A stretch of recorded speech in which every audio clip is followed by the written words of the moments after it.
Hello, my name is Irina and I'm certified open yoga teacher.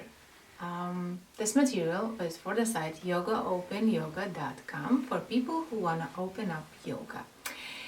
And we are discussing advanced kinds of yoga and including the fast methods of yoga, requiring a very good understanding of the basic yoga principles, including the third principle. And probably you won't need these kinds of yoga, but it's our work to have your attention brought to them, and at least at the first sight to kind of know what we are talking about if we say Laya yoga. Laya yoga, not that the name tells us a lot, like there was a Raja yoga or President's yoga or Karma and work yoga. And then for the yoga beginners, we say it's pre-kundalini yoga. Most of you, I suppose, have heard the word kundalini. Not that many have heard what more about this kind of yoga, but we are moving kundalini, we are doing kundalini, we are all about the kundalini. What does it mean? Nobody knows, but we are doing something, it looks good, and we look very sophisticated.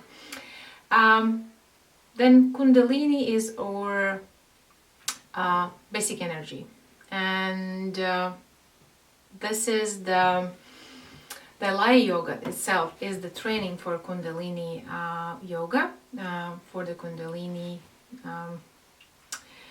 energy. And as we say, it's difficult in studies, but it is easy in practice. Thereby we study a lot in order to ensure that when it comes to the things that we have to do it, we know how to do it, and we are really very well trained. This is also the work of Laya yoga.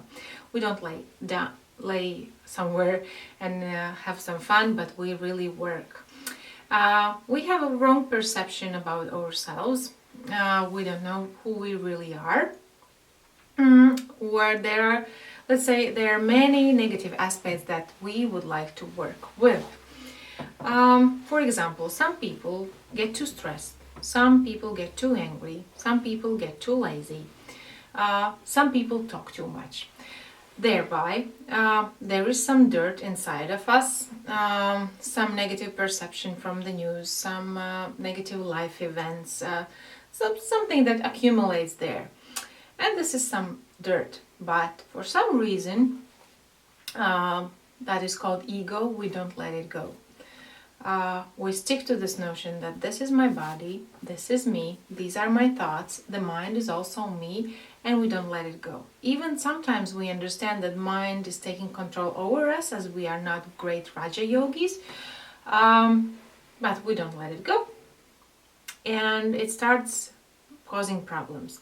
Then Laya yoga is helping us, because if we are trying to get rid of something, but at the same time we are kind of holding strong grip over something and not letting go, it's very painful process.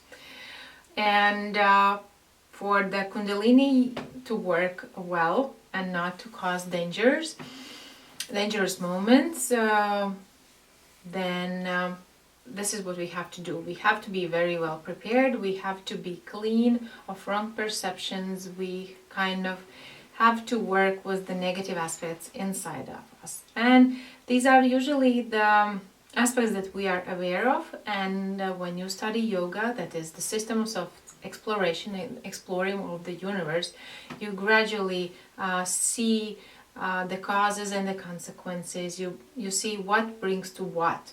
And this is a very important thing. And of course you start understanding that you need to get rid of something. For example, the person gets very angry too fast, or is telling what they shouldn't do, instead of nice words is telling the rude words, or is wasting the time for some activities that are not worth to do. We a lot of times work with imagination in Laya yoga, and we try to make these negative aspects weaker. We weaken them gradually until we are able to get rid of them, and this is it.